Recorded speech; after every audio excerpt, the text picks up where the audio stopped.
I was not sure whether we were going to have a show in between Christmas and New Year's, but not only do we have a show, this week we have Frank the Tank Talley on.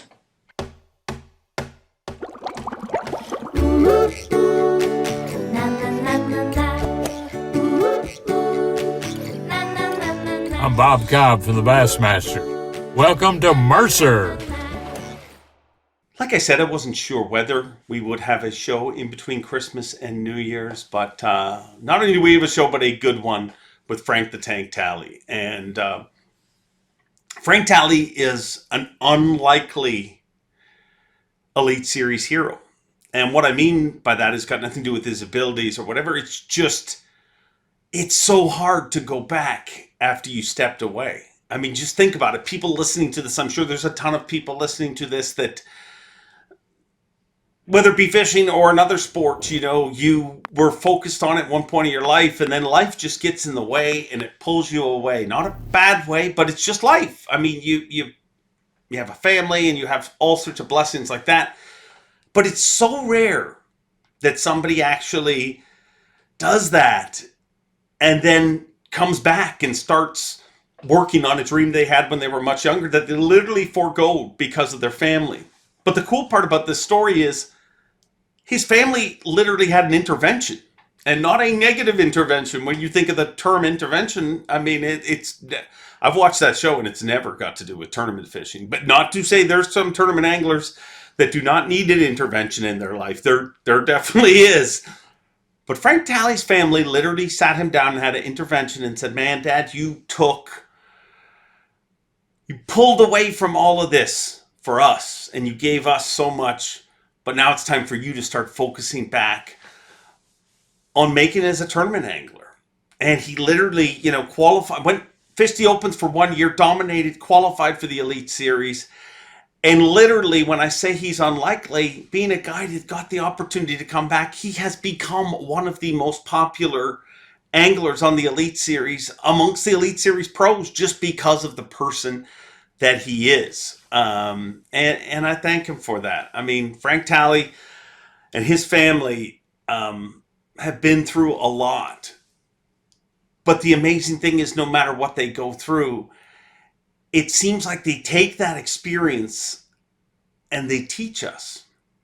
But really, I mean, on the Elite Series, that's some of the bad things that have happened in Frank's life have turned into some crazy teaching moments for not just myself, but pros in the Elite Series. It's just, I mean, dude has life figured out. That's all I'm going to say. Despite things not probably going the way you would have envisioned.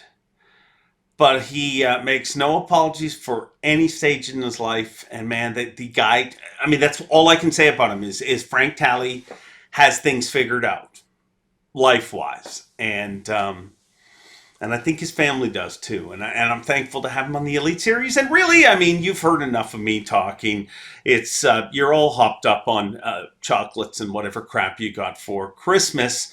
This is the few days where you really just don't know what to do, until New Year's, except for eat more things. And that was not a segue into Frank, but here he is, Frank the Tank Talley, my buddy. Frank the Tank, thank you very much for joining our little show here this week. And it's the grand finale. It's the last show of the year. And the grand finale could be done with nobody but Frank the Tank, correct? Hey, that's right. I mean, hey, you save the best for last. I've been trying to get on this thing. It's harder to get into this podcast than it is to get into the White House to see Biden. Well, I don't address politics because I'm Canadian. But you know how to get on here. Just jump in my DMs. I'm glad you're here. Now, let's not live in the past. And let me ask you a question. I've never asked you, were you Frank the Tank before Will Ferrell was Frank the Tank in that movie, or do those two have anything to do with each other? Actually, Dave, I was Frank the Tank about 6 or 7 years ago. I was Tallywhacker. Tallywhacker, yeah. Growing up through school, That California, you grew up in California, right? Yeah, Southern Cal. Yes, sir. They call a lot of things different. Like they have different names for reeds and all sorts of things. So Tallywhacker doesn't seem that bad. Strong nickname. Well, I hesitate to let the world know about it, but it is Tallywhacker. So you don't want me to introduce you as Frank the Tallywhacker? I mean, Tallywhacker's nice. I like it. But dude, you are different than most, just simply because of when you chased this dream. You know what I mean? We far too often we talk about Elite Series rookies and things like that, and they're young kids. But dude, kids is the reason that you held off on chasing this dream. Can you give me kind of the Reader's Digest version of your growing up and where you decided not to chase this dream anymore? Yeah, Dave. I mean, be honest with you, I was a kid myself when we had kids. Me and my wife Christy, we ended up having twins. She got pregnant at 17, had twins at 18. So I was a kid myself, and so you want to talk about reality, just slap me in the face and be like, we better get going on this. But honestly, I grew up with a good dad, good mom, good family values and stuff. So I wanted to know. I know that as soon as that happened, I had to step up and be a dad. So, and I enjoyed my dad showing up to all my ball games and that type of stuff. So I just went ahead and did the exact same thing. And, I wouldn't have changed it for the world. I got to see the best times of their life, and now, heck, we're empty nesters. We've got a grandbaby, and, before you know it, it's hard to even get them to come over anymore. So,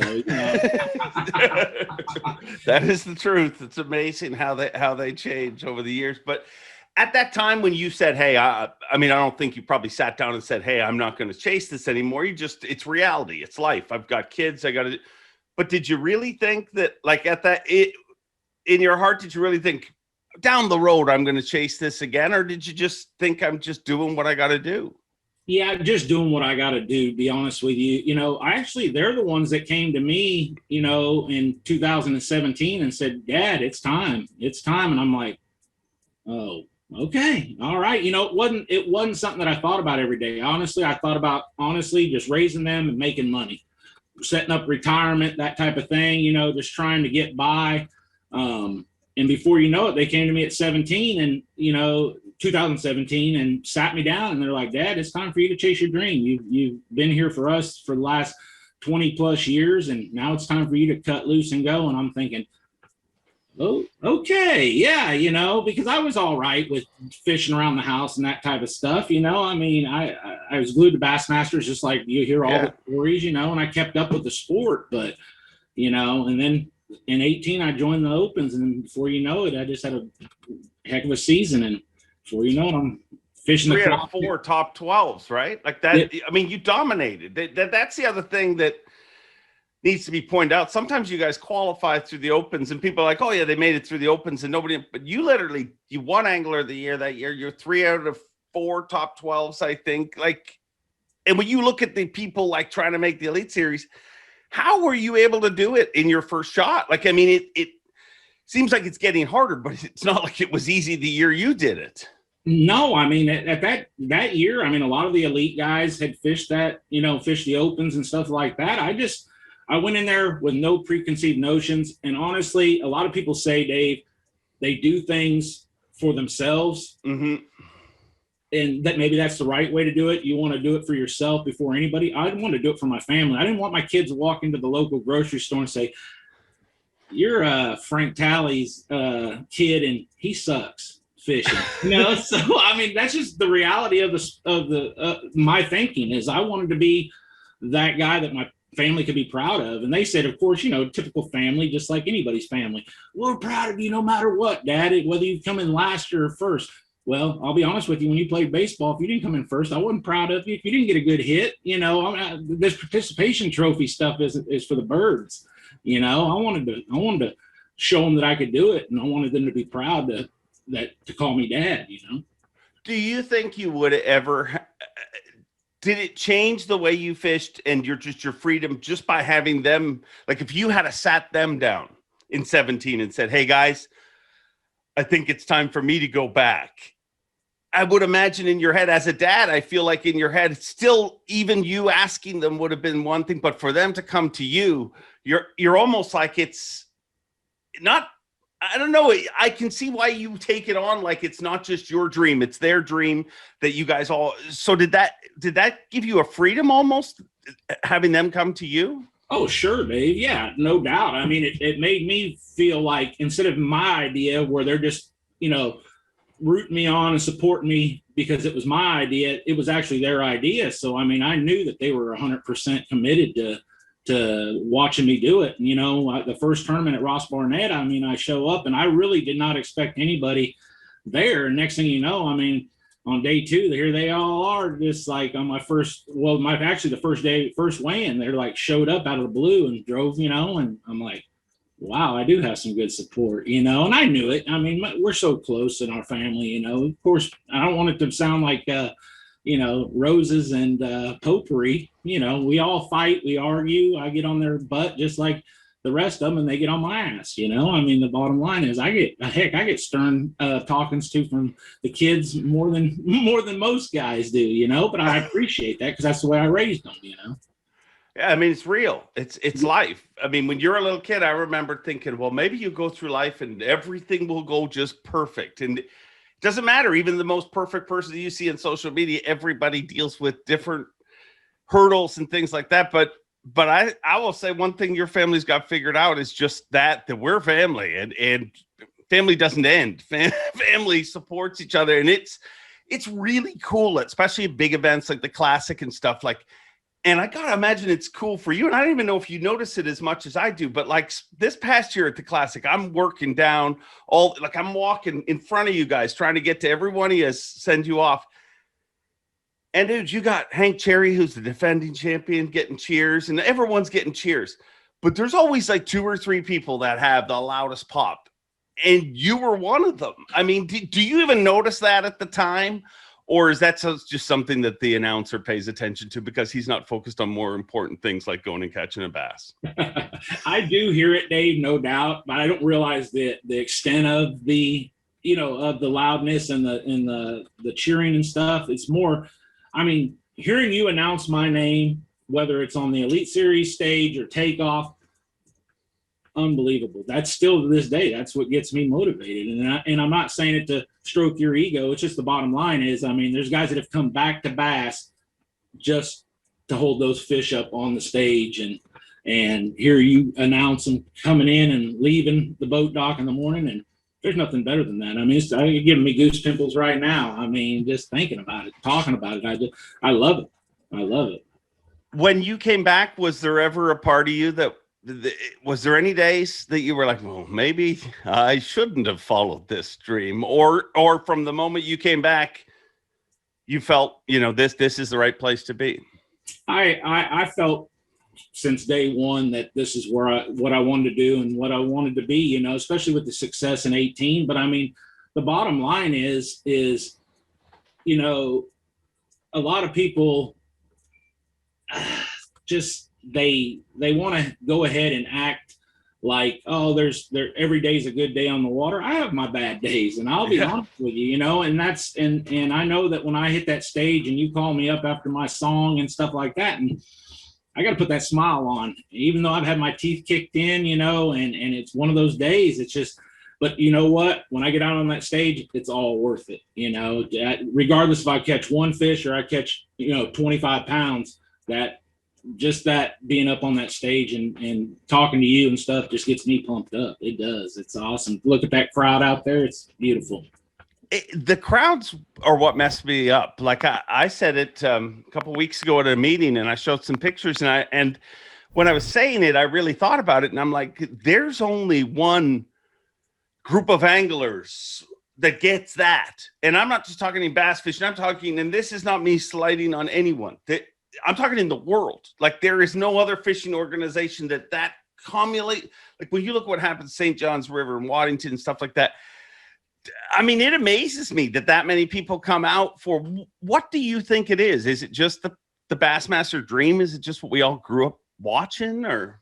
Sure. Oh yeah. And the opportunity to actually see fish being brought to the scales, but also just to be one. This is one of the few sports, only sport that I know of, that you can actually intermingle with the pros, and they can come out and visit with us and ask us questions. And then you go behind the stage and you're signing autographs and stuff like that. It's exhilarating when a kid looks up to you and says, man, I seen you on Instagram and I follow you, and congratulations, doing good here. I mean, the personal aspect of being able to have a one-on-one conversation with your fans, there's no other sport out there that you can do that, no doubt. What was it like because I would imagine it'd be different for you, and maybe I'm totally wrong, but I look at people trying to make it through. I mean, I'll use a guy's name who hasn't made the elite yet, but I had him on here a few weeks ago, Cooper Gallant. I mean, a young guy who has fished tournaments his whole life. That's all he's ever wanted to do. That's all. And there's other young guys that are at the same, you know what I mean? And if you look Sure. at the comments, you see other guys, whether they made it or just a few spots, they're all cheering each other. But I would feel just simply by being just a little older than those guys, you might be did you know what I mean? Did you feel less part of that when you came to the elites, or did you feel, more like I'm a new guy, like I got to get to know all these people, or did you know most of the people on the elites already by that point?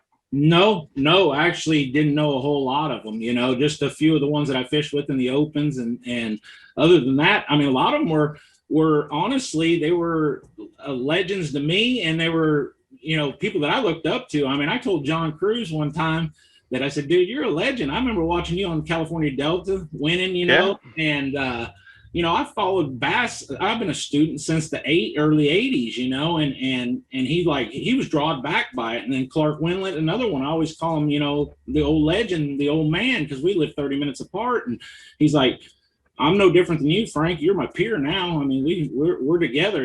I'm no different than you, regardless of my accolades and what I've won. You fish just as good as I do because you're here. And so that's awesome to hear stuff like that. But I mean, a lot of those guys, I mean, they were Dollar Bill Lowen. I mean, that dude there, I've been watching him just consistency for his whole career, and to be able to fish alongside of him, and every now and then get a chance to whoop on them a little bit, it's even better. But, most of the time they're doing the whooping and I'm just receiving. Well, you've done your share of whooping. At what point during the big whooping on Guntersville did you, at what point during that day were you like, man, I think I've won this tournament? Like, what did it take till you got to the stage, or was there a certain point or something that happened or something that was said that you were like, man, I think this is actually going to happen? Honestly, it was when I came in and my wife come down there and she's crying her eyes out. And she says, I really think, Frank, you won this son of a gun. And I said, well, she said some expletive stuff. She said, I think you won. And I said, you're crazy as a bed bug. I said, they're the biggest sandbaggers on tour with this bass track. She said, they got you up for like 3 or 4 pounds. I mean, and she said, you're showing only having 16. I said, well, I think I have more like in the 18-pound range. She said, okay, so say they're off 3 or 4 pounds. You've got a couple more pounds.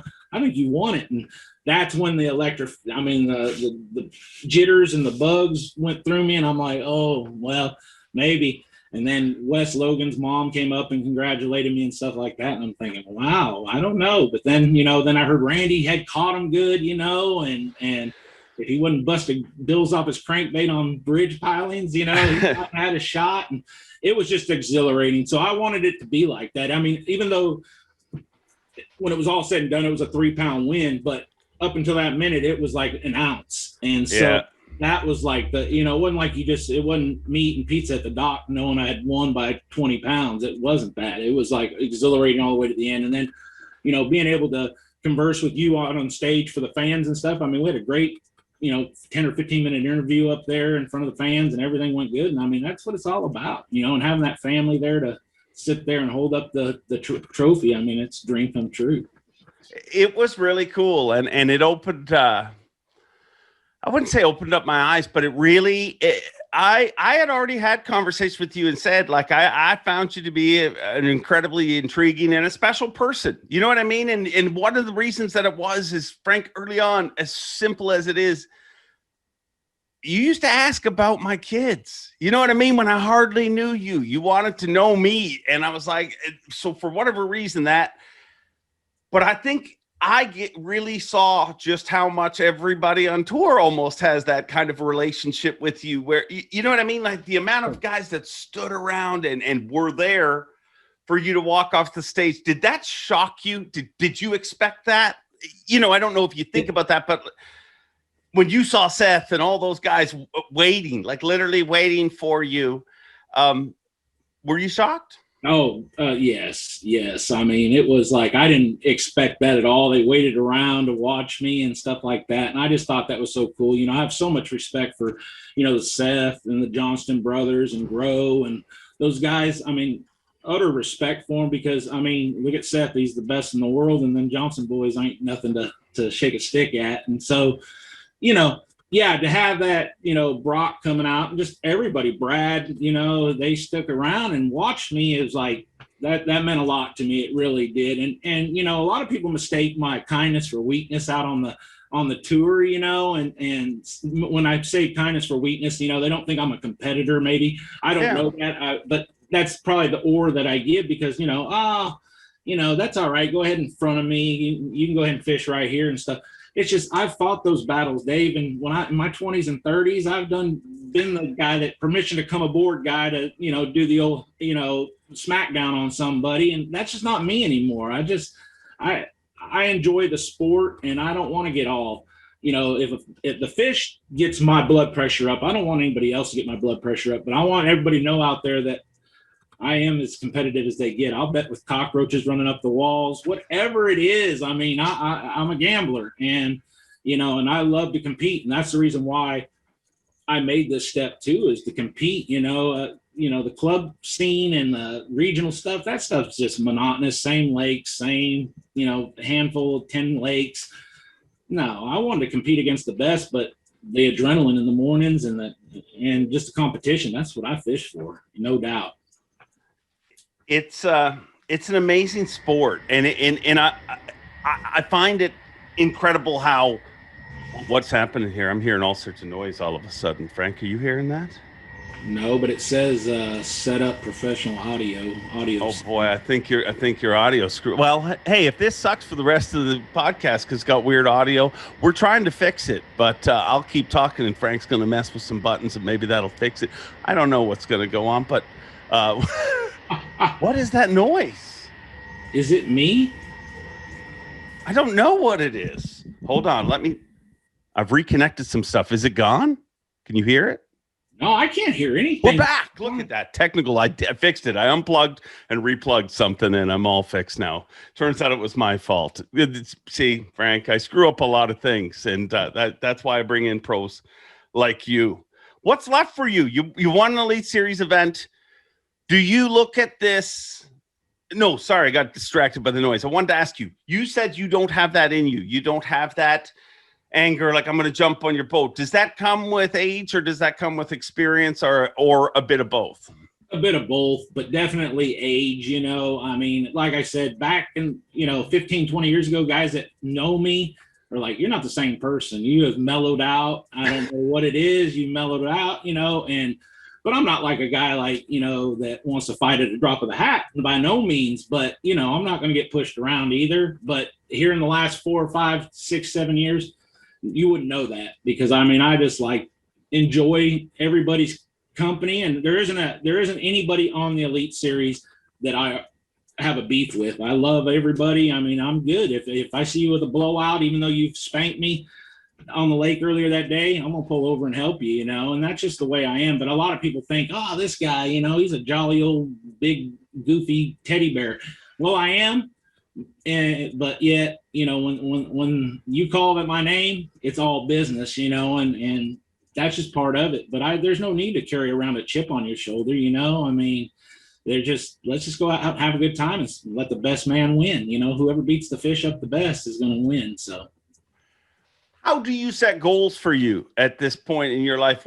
You know, because you traditionally, if you were 23 years old and doing the same thing, we'd talk about, you know, I need to accomplish this to build my career and everything. You've built a career, and now building a second career. What drives you? I mean, you won an Elite title. I'm sure that was, you know, make an Elite, make the Classic. What is your ultimate goal? Like, what's What's Frank the Tank's 5-year plan in this sport? For number one, you always go out, at least I know most everybody in this sport does. You go out, try to win Angler of the Year the first, that would be like the ultimate, for me. But honestly, Dave, it's classics, and I'd love to add another blue trophy to the mantle, but in the same sense, classics is, I love fishing that Bassmasters Classic. I mean, that is the carrot, the draw to the Elite Series into the pro circuit, for us is the Classic. I mean, in front of all those people, it doesn't get any better than this. And to be able to catch, the big fish of the Classic here in Texas this past season, I mean, that was like, I couldn't have wrote it any better. Yeah, I would have loved to win, one, but other than that, catching that big fish, and then come to find out that, Ken Duke, he told me that was the third biggest fish in Classic history. Wow. Is what he told me, and he's a status. Oh, he's right. He's right. So, I mean, heck. So I thought it was pretty exciting. Those sexy shorts weren't bad either, were they? Those No, I enjoyed the shorts. And so did the crowd. But, What makes go ahead. Go ahead. No, go ahead. I'm going to say, just honestly rack up more classic bursts, and of course win some blue trophies. That's and if it doesn't happen, it doesn't happen. I've had a great time, great career so far. I'd love to fish another 10 years, no doubt. But if it doesn't happen, I just kept staring at the camera talking for a long time. I don't know what I talked about, but we're going to try and make all that happen, ladies and gentlemen. Let me talk to you, Frank, about we're going to try to keep this going. And if we lose you again, yes, I mean, it's time for New Year's. Let's go party. All right. But I will ask you, you've mentioned Clark several times. Clark Wendlet, good friend of yours, a guy who you were a fan of, growing up and that sort of thing. And it amazes me. You look at somebody like Clark, and I know that relationship means so much to you, but what's with our sport? How can you go literally, if you look at his first season on the Elites, he had, just missed the Classic. Then the next year he wins Angler of the Year. Like, how is this such an up and down sport? What is it about fishing that, like, is part of you as an angler, is part of your job to accept that I'm not in a sport where you're not going to have ups and downs? There's a lot of downs. Honestly, everything but you showing up to the ramp in the morning is out of your control. That's the biggest issue with our sport. I mean, I don't want to say issue, but that's, in other words, Mother Nature. You can't control how the wind, how the rain, the sun, the clouds, water height, water level on a lake. I mean, everything, there's so many variables that you can't control. The only thing you can control is keeping, this for 2 years, and honestly getting to the ramp on time. That's honestly it. And your casting fundamentals. But, if everybody is so identical in that, I mean, everybody can pitch, everybody can flip, everybody can backhand cast, whatever the case is, we're on the pro level. It's not that. It's the variables that you can't control. Is the ones that can dissect that and pick that apart, or the ones that end up, their careers are up here with everybody else down here, and that's the biggest thing. And, he's taught me a lot. That dude is a fishing mind. Like, I mean, he eats, breathes, and sleeps fishing except for deer hunting season. I haven't seen or talked to him in like 3 weeks because he's been in Mexico hunting.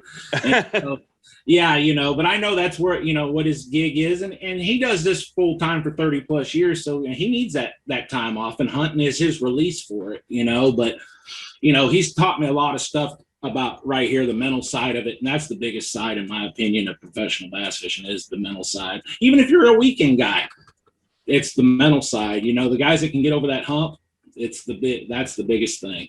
No doubt. Confidence.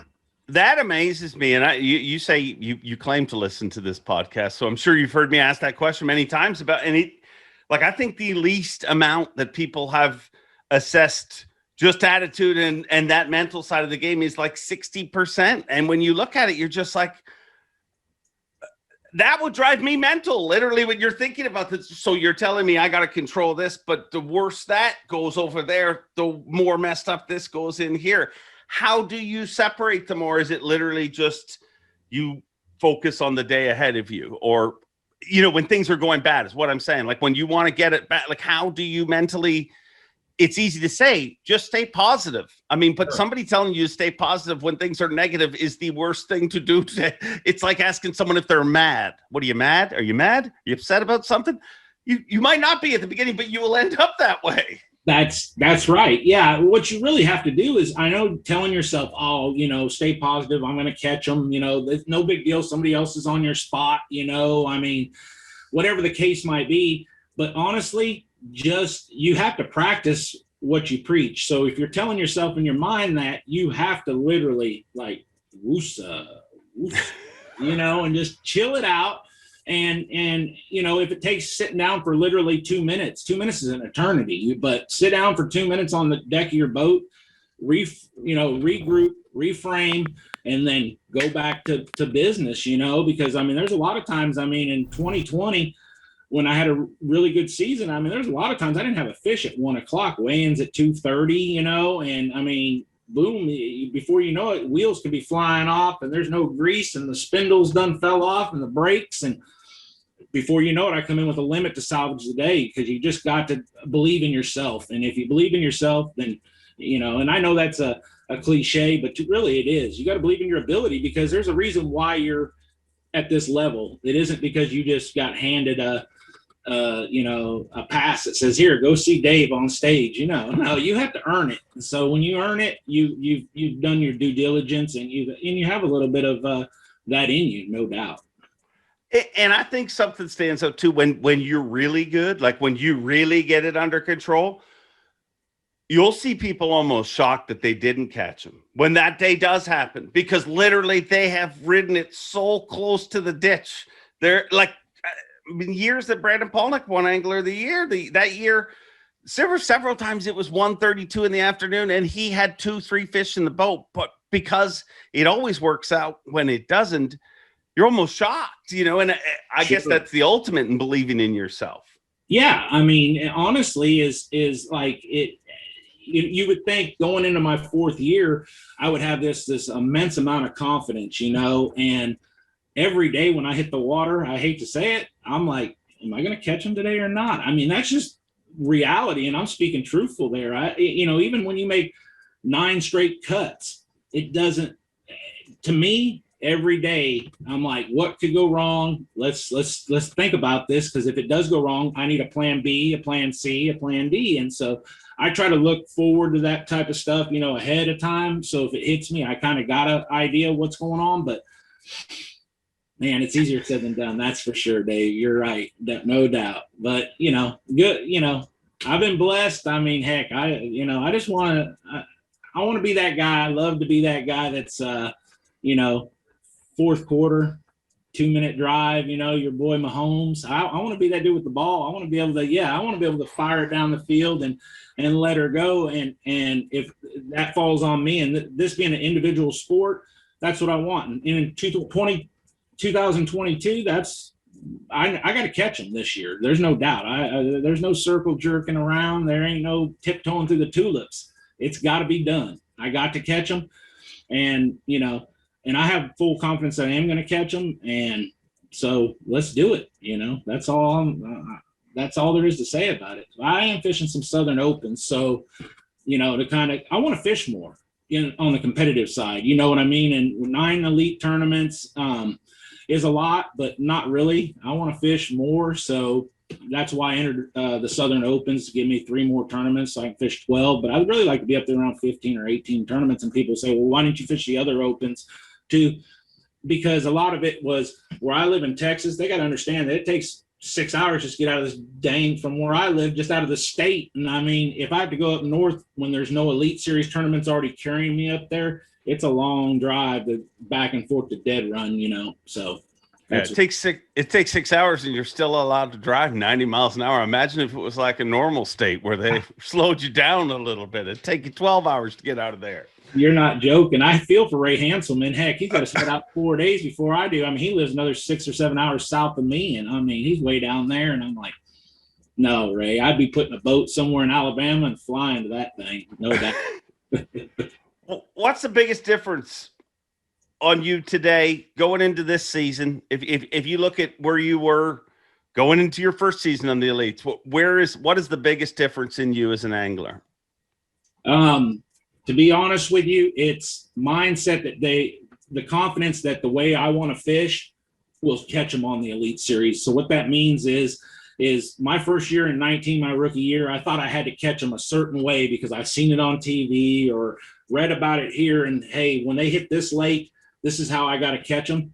I did that and I chased my tail all season. 2020, I did Frank the Tank's way and I caught him. So, I mean, you guys were laughing at me. I mean, Zona and you and, catching them. Well, no, when you come out and say, hey, if I don't make the Classic, my wife's going to divorce me. I mean, that's going to turn some heads. I mean, not that it hasn't happened before, but generally most people don't talk about it publicly on the stage. Yeah, well, I've been kind of a transparent person, but, I'm just talking about like being up north and throwing a 2.5 Strike King square bill for smallmouth, in cabbage. And they're like, Zona's looking at me like I've done lost a Fruit Loop or two, but I mean, I caught them, because I just had that mentality that I'm going to catch them my way.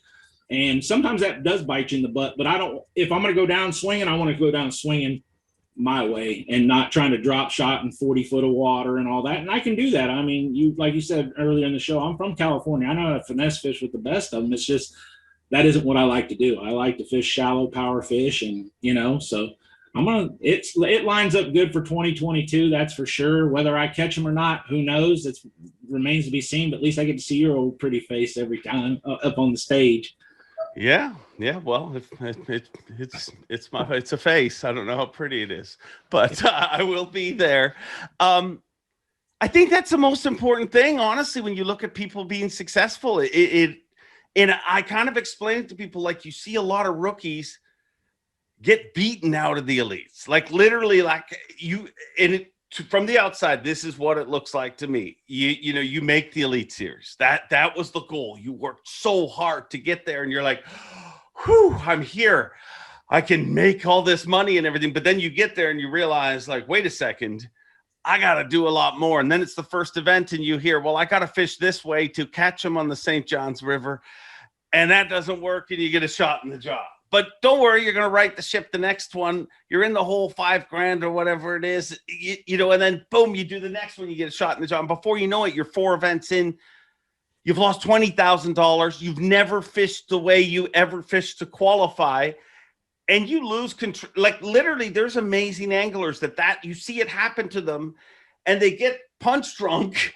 And by the end of the season, they're not even remotely the same angler they were the year before to qualify for the Opens. Sure.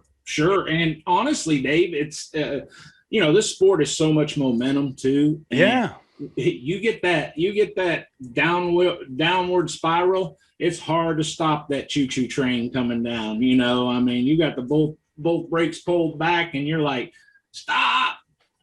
Sometimes it can't, and the best way to get out of a slump, and the way that I found, is go fishing at a lake that you can catch them on, and just beat their brains in, set the hook as many times as you can, try to break rods on them, and before you know it, it doesn't matter if you caught them any way you caught them at that lake. Long as you you catch them, you'll come out to any lake and you'll think, I can do this, and that's the best way to get out of a slump. Is I did a lot of fishing in between 19 and 20, and, and just like went to every lake I could go where I knew that they might bite, and I just knocked their heads off. And then when 2020 hit, I was like, I'll catch them anywhere except Florida. I haven't caught them in Florida in like 4 years. Why do anglers hate Florida so much? They either love it or hate it. Why? Because you have to, in my opinion, there's 3 variables to Florida. One is watercolor. In other words, if you're fishing in dirty water, that's about the only state that I've seen that you can't catch them in dirty water there. It's real hard. And so that, and you have to fish. Another one is you have to fish slow. And I'm just not a real patient, slow person. I like to go firing, vibrating jigs and cranking and top water and that type of stuff. And you can catch them that way. But the best way to do it in Florida is once you find some fish, then slow down and really pick them apart. And I think that's the biggest thing, is the slow. You've got to have a slow approach and not get in a hurry. You do have to dunk Texas rig worms in there, and that type of stuff. And a lot of guys just like it just kills them to do it, you know. And then you see a guy like Welcher, and I mean, he does good there, and he's a fast fisherman, you know, so no doubt. But, you know, for the most part, that state, you just have to slow down. And so, you know, that's the Achilles heel for me anyways, is, and I've been good on one day, but second day, wheels come off, the tank goes rolling down the dang hill, and, you know, before you know it, I look like a big blob of dookie. Yeah. So does it fear you that we have 2 Florida events to kick off the season? Honestly, yeah. I'm a little nervous. I'm not going to lie. I'm going to be, you know, I'm going to tell the fans and you that I am a little nervous, but in the same sense, St. John's is the one that we've consistently fished, you know, it'll be like 4 or 5 straight years now. That one there is always a wild card because the grass is gone. It's, you know, everybody knows the grass is gone. So you might find them on cypress trees. You might find them on shell beds. You might find them in lily pads, you know, whatever. But the thing I'm looking forward to about Lake Harris is that I went and stayed and fished that last year, luckily, just because we had snowvid here, you know, Yep. after the St. John's tournament. That's And right. it's got offshore grass on it, and I like that, you know, offshore hydrilla, that type of stuff. And you know, so I'm going to feel a little more at home there because of the offshore grass, you know. But other than that, you know, yeah, I'm a little nervous, no doubt. But if I can get that ship righted and get out of there with some decent finishes, then it's going to be slugfest. I mean, Santee Cooper, oh my God, that's going to be. That could break all the records. Literally, if we hit that right, Santee Cooper could destroy every record. I know, but what's scary about something like that, Dave, that nobody talks about is you have to catch consistently 25 pounds a day to even be a thought there, to even be in a, you know, I mean, think about it, guys. I mean, if you really think about it, the fans and stuff, think about the last time you went 4 straight days, catch 25 pounds every day. I mean, it's a hard task to do. I mean, I'm for sure one that hasn't done it often, you know, for 4 straight days. And so, you know, to catch those century belts, that's incredible. You know, those guys that do that is awesome. I'd love to have one though, but they'd have to put like a size 50 for me. We'll get you the right one. Don't worry. We'll get you one that fits. I can guarantee you. I'll represent for the big man. I'll make sure that we're taken care of. Frank, one of the things that stands out in this interview to me, in this chat we've had, is just how positive you are. And we started talking about your family at the beginning and how supportive they are. And I have to ask about this because I lost my dad when I was 16. Any family that goes through something that none of us want to go through, and I can't losing a child. Do you think, I hate to bring that up, but No. I really feel like it's a big part of your story because it has to be like, it's when you go through what you went through, which is the unimaginable for every parent on earth. I mean, Harris Chain ain't so freaking scary anymore. You know, being set back ain't so scary anymore. Sure. And honestly, you know, you're not supposed to, we're not supposed to outlive our children, you know, No. you know, but what I thought about, to be honest with you, is, you know, he's, you know, Bubba's we call him Bubba, but his name's Raymond. He's in my mind every day, no doubt. And, you know, but a lot of times he's doing something for us upstairs. That's the way I look at it. And, you know, I was the guardian for the family, so I had to be strong for everybody. And, you know, for my wife, she, bless her heart. And, you know, he was a twin to my oldest daughter, Destiny, and, you know, he's an older brother to my son, Frank. So it was like, I had to be there for the family. And so I didn't have a lot of time to grieve, you know, like they say at first. And so, cause I went into proactive mode, you know, I wanted to make sure my family was okay. And so, you know, but it's been, he was 14, 2007. So, you know, it's been going on 14 years, you know, 4 days after Christmas this year. So, you know, you never get over it. You just learn how to cope with it. And, you know, I don't want you know, and I've told people in other interviews, I don't want a pity party. That's why I put his picture on my boat, because I want people to ask me about it. Like you had said, I don't know if it's worth, you know, want to bring it up.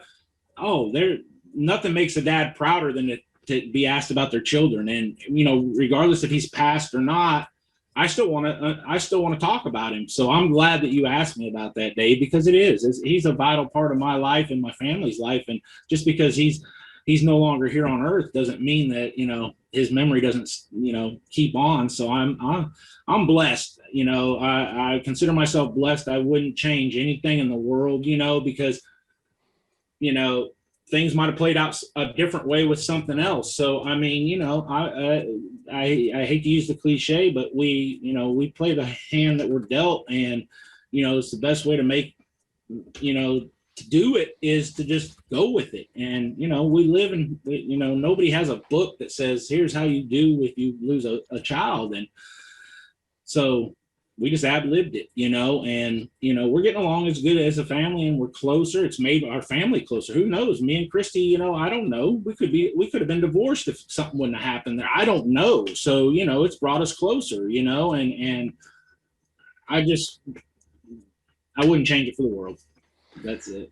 No, and I think one of the things, and I didn't ever think it was different in our family until some people, as you get older, people start mentioning, like in my house, my dad died when I was 16, but our whole growing up, we would mention things. You know what I mean? It was always part of the conversation. And you see, and that's honestly the reason I chose to bring this up to you, not to, but also there might be somebody watching this that is dealing with that right now, and that they don't know what to do. You know what I mean? Or dealing with some kind of loss. And I think one of the things that stands out to me as an onlooker is you guys talk about him. You know what I mean? He's still alive in your family. You still have a son, your kids still have a brother. Do you think that's one of the things that, it brought your family together, but do you think that's one of the effective ways to deal with it? Because you hear so many people that just want to lock it out. I agree completely, Dave. You hit it right on the head. A lot of people just want to block it out of sight, out of mind. And it's just our therapy, and the way we dealt with it is to just bring him up and talk about him all the time. And I mean, I tell my grandson about him, he's only fitting to be 3, but I tell him, you had a great uncle, and just, that type of stuff. Of course, he doesn't understand right now, but one day he's going to, between the pictures and the stories and stuff, he's gonna feel like he knew him, Yeah. I'm gonna make sure of that. And that's just the way I would want to be remembered. He made an impact on our life. He was my son, and he was a brother, and I wouldn't have it any other way. And I just don't want people to look at me and be like, do I say something, because I've had marshals do that, and people in the boat, cameramen and stuff. And they're like, do we bring it up? What's that picture on the side of the boat? And I'm like, ask me, what's that picture on the back of my jersey? Cause I keep his picture there on one side and my dad on the other. And, my dad wanted to see me qualify for a Bassmasters Classic. That was his dream for me. And he passed away in the Opens year that I qualified. So, it's bittersweet, but he taught me everything I know about bass fishing. So, I want people to ask me about them. I'm not ashamed of, what happened or about them. They're my peeps. They're my family, my blood, my everything. So I'm good with it, Dude, I have more questions, but there's no better way to end it than that right there. They're my peeps. They're my family. And I think that's Frank Talley, man. Honestly, you go through the Elite Series and you ask people about you, and you may not know what the response is, because they'll never say it to your face, guys are right. But that's literally what people basically say about you.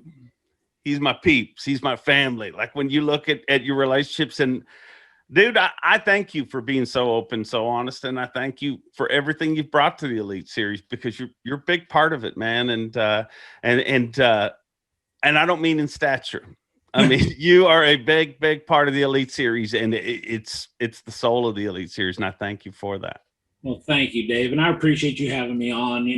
No better time than I'm spending it with you, visiting and catching up and stuff. And thank you for having me on, and one hell of a podcast, brother. That's for sure.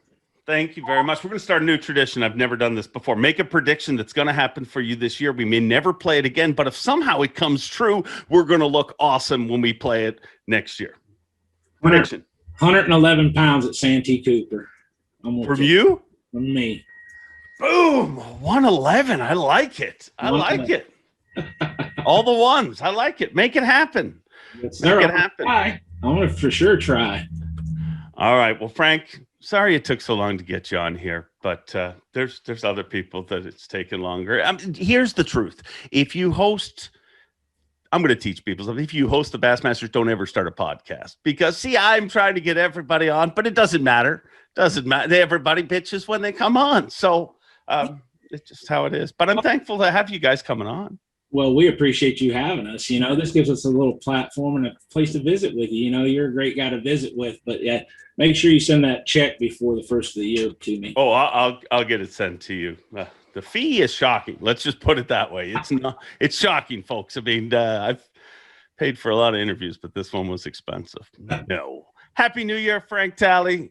Go give your family a hug, and we'll see you very soon. Say hi to the wife and kids. Thanks, Dave. I will. A word that gets thrown around a lot nowadays is real. Be genuine, be honest. This is about as real as it gets right here. You guys know I've said it a bunch of times, and the guests can agree. I'm not organized. I don't think ahead. I don't plan a month ahead. This is who I'm going to book on the podcast and that sort of thing. Generally, it ends up being, I want to do that. Don't get me wrong, I want to. But generally, it ends up being somebody I talked to that week. And, I'm like, hey, we haven't done a podcast together. Let's do a podcast. And that's how it happened with me and Frank. Actually, the first time I asked him to do the podcast was 2 months ago. And then we both got busy, and he wasn't able to do it at one time. So I said, well, we'll do it next week or whatever. We both got busy. Time passed. So me and Frank are talking this week. I wasn't even sure if I was doing a podcast between Christmas and New Year's, but I was talking to Frank, and he happened to be available to record this. And this was recorded, in total honesty. I mean, I may be held up drunk on a couch somewhere with my family. We recorded this on December 20th to get a couple done so that I can enjoy the holidays with my family and our guests can enjoy the holidays. So again, just letting you know this so you understand how freaked out I kind of am right now, but it really makes my heart smile. So we recorded this on the 20th, and I knew Frank's son passed. I knew that part of his story. To be honest, I didn't even know if I was going to bring it up in the interview. And it was literally a last minute thing where I did. I mean, I literally thought, I'm not going to bring it up. I mean, it's a New Year's show. It's between Christmas and New Year's. Nobody wants to deal with that. I had no idea when Frank's son passed until during the interview, he said 4 days after Christmas. We just finished recording this. And, at the time, I'm like, I didn't realize it was this time of year. I didn't realize it was right now. But stranger than that, his son passed 4 days after Christmas. This show airs 4 days after Christmas on December 29th. Maybe it's a coincidence. You think what you want. But I think somebody wanted to remind his dad that he's still watching. And in total transparency, I just texted Frank and told him. And, part of the reason I did it is if he, like if he said, don't air it because it might be upsetting for my family, I totally moved the show off. And we could totally... Right away, he responded, that's perfect. I wouldn't have it any other way. And he said, there's been many times that he's proved to me that he's casting right beside me during events. So, call it what you want. My entire body is goosebumps right now. And I don't need another reason to be bigger or swollen more. So, I'll just leave that topic and you guys think what you want. But that's as open and honest. I could probably make this shorter and more polished if I did it different, but I just wanted to tell you guys as I found out because You know, if this was planned, it's one thing, but to have it totally just sometimes things make your heart smile, and even the saddest things can make your heart smile, and that just happened to me. But I hope you've enjoyed this. I hope you've enjoyed this whole little adventure that we've done all year long on this podcast. And it was weird the way this podcast started. But the good news is this podcast is going nowhere. This podcast is only going to get bigger. And we got some special stuff coming. I mean, I want to build it up, and I want to give you a big, like, wait till next week, wait till the first show in the new year. But I also know that, like guests, I delay sometimes, and there's a good chance that it might not be the first show in the new year. But if it is, we're going to do it. I mean, if it isn't, I'll make a really nice apology that it wasn't ready. But we'll wait until you see the first show in the new year. We're taking this podcast to a whole new freaking level. A whole new level. It's going to be pretty cool, and I hope you guys enjoy it. I mean, because you guys have made this podcast what it is. I mean, really, there's a bajillion of these out here, but you guys have shown up week after week. You've grown our YouTube. We grew more in the second half of this year. Literally, statistically, we grew more in the second half of this year in YouTube than we did in the first 12 years on YouTube. Or comparatively. I mean, we had 35,000 subscribers from the first 12 years. We're over 71, 70, who knows what we're at. But if you're not part of it, you hit that clicky. Here's my New Year's resolution. I won't beg for likes and subscribes if everybody just goes likes and subscribes. I mean, I don't want to beg for that anymore. But you make me, because people aren't valued unless they get a lot of likes and subscribes nowadays. But I value you, and hopefully you value me. So do that, and I'll stop begging, and have a very, very happy New Year. I'm parched. That's how weird this whole thing was for me. I'm like, I got the pasties, and I got no reason to have the pasties, ladies and gentlemen. Happy New Year. Thanks for giving everything you've given to this podcast, and we'll see you next week with a bigger, better, badder show than you've ever imagined. Happy New Year. Thanks for watching. Please like, comment, and subscribe, because Bob Cobb of the Bassmaster told you to. You hear?